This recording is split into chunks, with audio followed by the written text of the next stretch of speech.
Composition isn't always a very easy thing to grasp for artists. Some people, composition comes really naturally and they just have a natural eye for it, right? And then some of us have to work a little harder at it, right? So, that being the case, I'm going to share with you some tips today. A while back, a wonderful artist friend basically gave me a recommendation for a book, and I bought it. Now, it was published like in the 1970s, so it's no longer in print, but you can find some old copies of it. The book is called The Painter's Composition Handbook by Jan Herring. And what she did was she studied a bunch of abstract paintings and then came up with some very simple composition layouts based on those paintings that were successful. All right? So I'm going to share with you, let's say, 3. And we could call them the ABCs of composition because basically they are letters. So we have X, we have T, we have L. And with those letters, you can basically think about the shape of the letter and then make your arrangement of your most prominent pieces and shapes, that artwork, go in line with those letters. So we're going to practice, and we're just going to do some thumbnailing to start out. Let's get started. The first compositional letter I want to look at is L. And really, to be quite honest, this is one of the first compositional techniques that I learned as an artist when I was first studying art at school, was the L and the double L. So what does that look like? We're going to divide our paper up into some boxes here that will be for our thumbnail sketching. Now, you can think in terms of, let's say, landscape, or you can make a couple of boxes that were portrait. Either way. And what I want you to play around with is just shape. So for this lesson, we're just going to take geometric shapes, triangles, circles, that kind of thing. All right? So let's say that I want to make a composition that utilizes this L. That means the most important things that I would have in this composition would be along that L pattern. Now I might have some other small things floating around, but generally what happens is that you have the most important parts right in that L shape. So I can overlap, because overlapping is also a technique that helps you with composition. So let's say that I kind of take that L and I have some overlapping shapes in here, and then I've got another something going on here, and maybe some overlapping here, and then maybe I have kind of a really light something back over here that's just soft and light. It's not important. My important things are right along that L. Okay? And I'm just playing around. I don't know if I like that or not. I have no idea.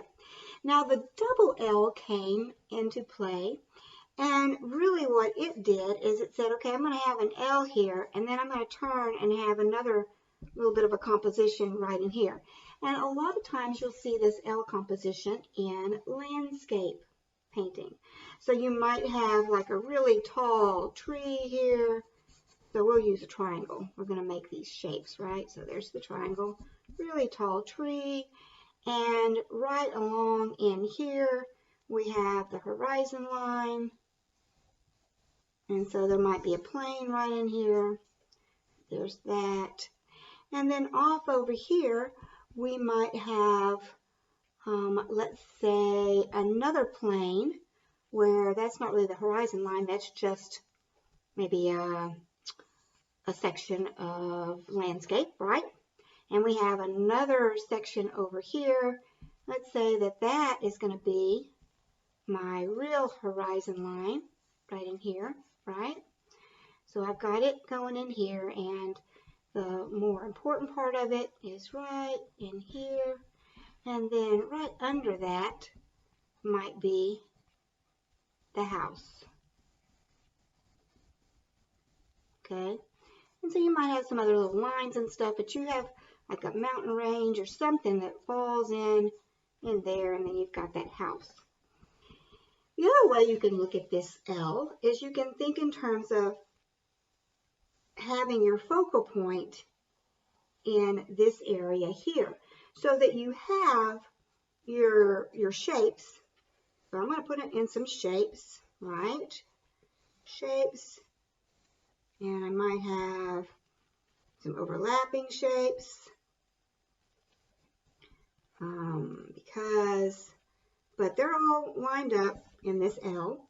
But I want a focal point that's going to end up being right in here. So there's my circle. Okay? And then all of this back here might be just real soft background. Wow. That's the L. And of course we can play around with the portrait as well.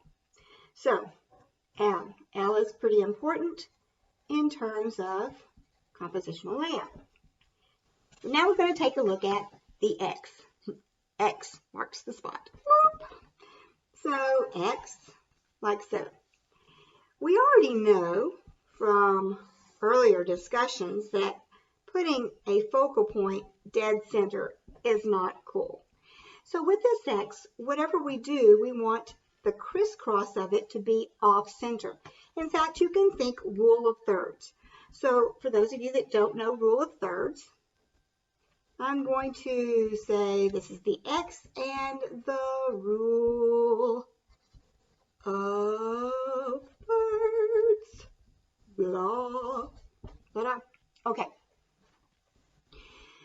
I want to make the crisscross part of that X fall in one of these spots right here.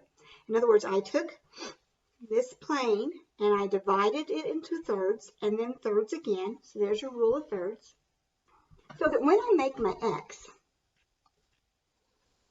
I can come over here and do something like this, or I could do it lower like so, right?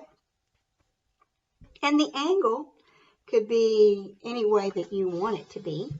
But let's say that I start with something like this. That means that when I place my objects, so let's place some objects, right? Just kind of play around. That, and I'm going to go ahead and put the little rule of thirds in here. Hopefully you can see that okay. I'm going to place my object so that the focal point is right where that crisscrosses, okay? So let's say that my focal point is going to be a circle.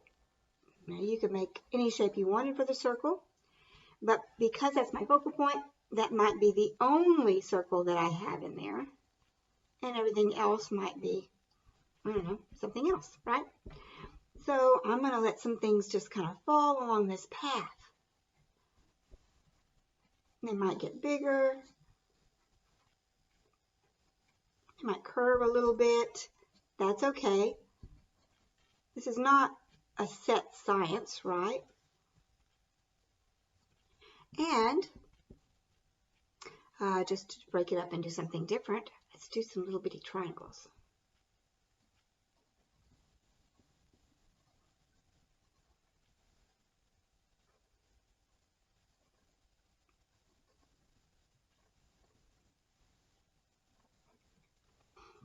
Perfect.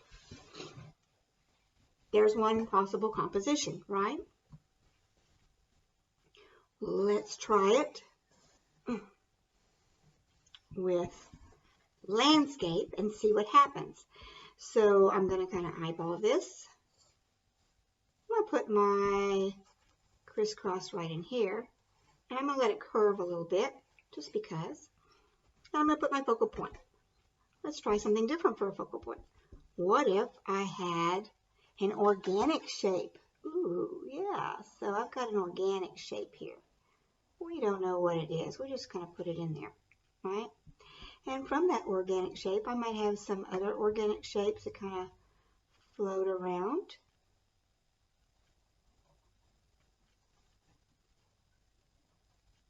Like so.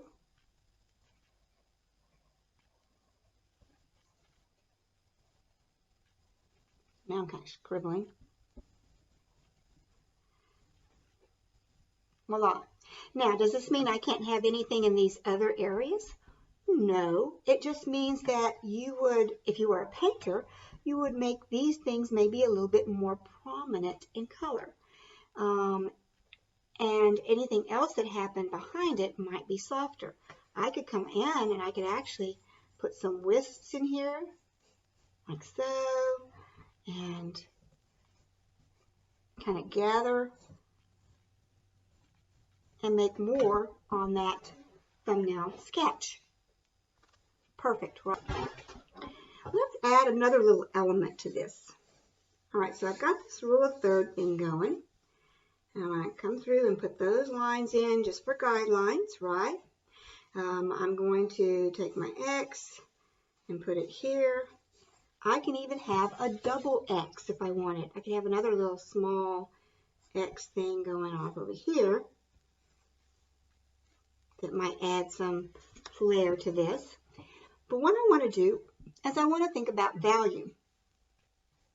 So with value, I'm going to have white for this one, and maybe kind of a soft gray, maybe a darker gray. Notice I'm just scribbling it in there, and then maybe something that's black.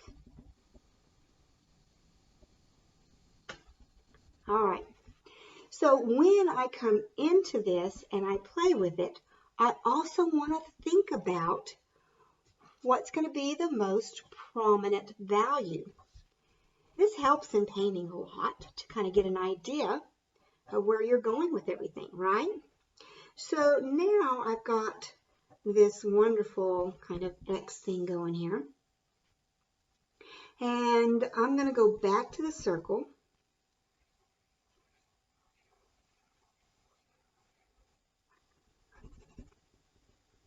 And I am going to make it all black. I might have a little bit of shading to it. I don't know, right? I'm going to come back over here to this other one, and I'm going to make a softer circle. In fact, I may have some little dots floating around just because, you know, it's kind of an abstract painting. And what I'm doing is kind of balancing all that out first before I add the things that I want to be floating around on these X tendrils.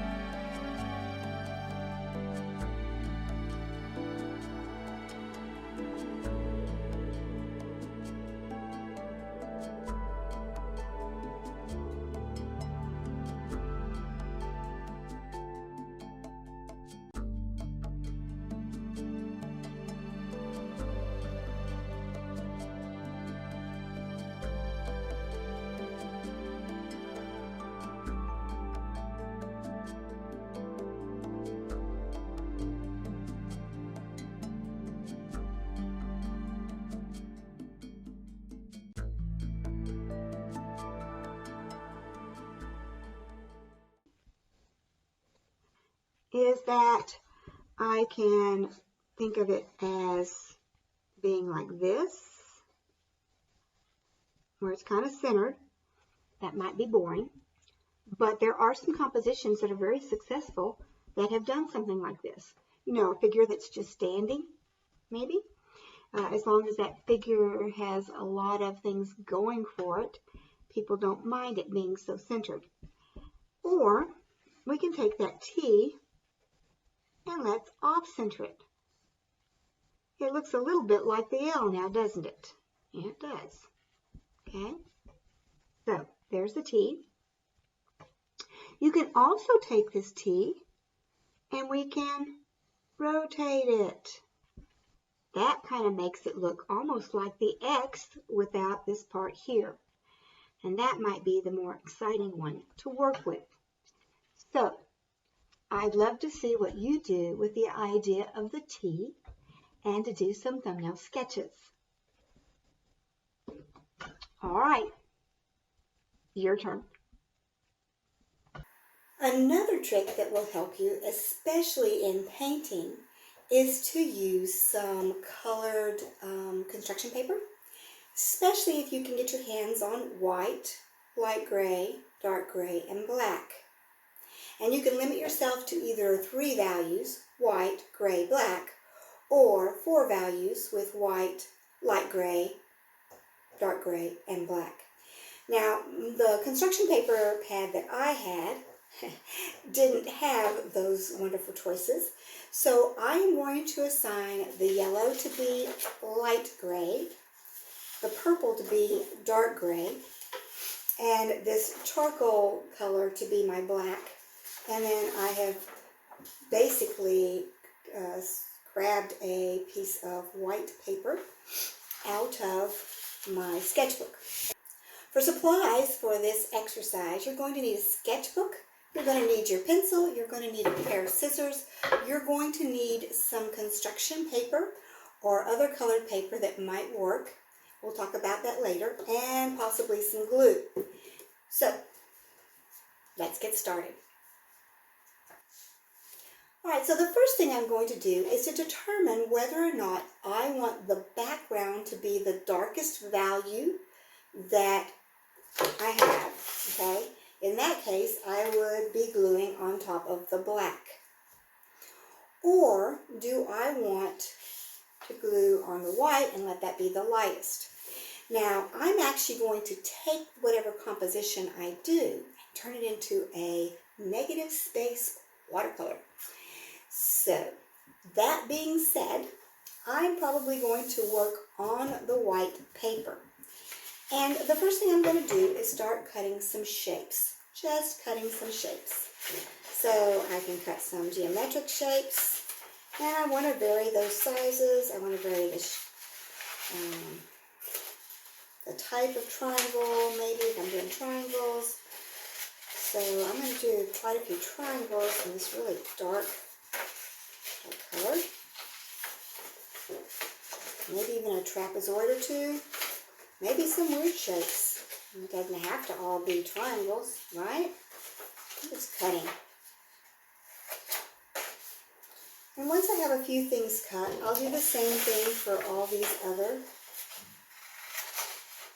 And I might want to try some organic shapes.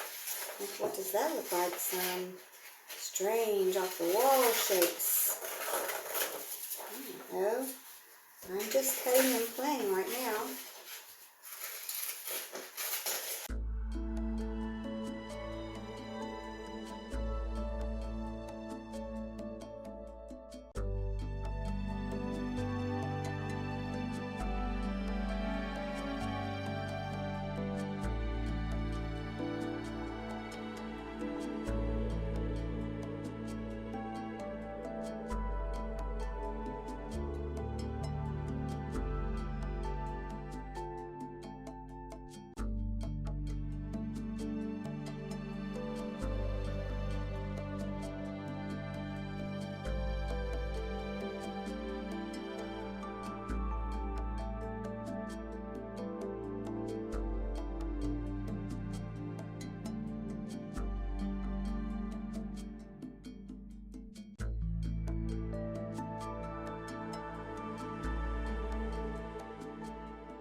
Now, what am I going to do with that? This will be another video, I think, but my next plan is to do a negative space painting. Will I make it just like this? No, but I am going to think about those organic shapes and geometric shapes and keep it simple since it'll be our first negative space. Yay! Awesome.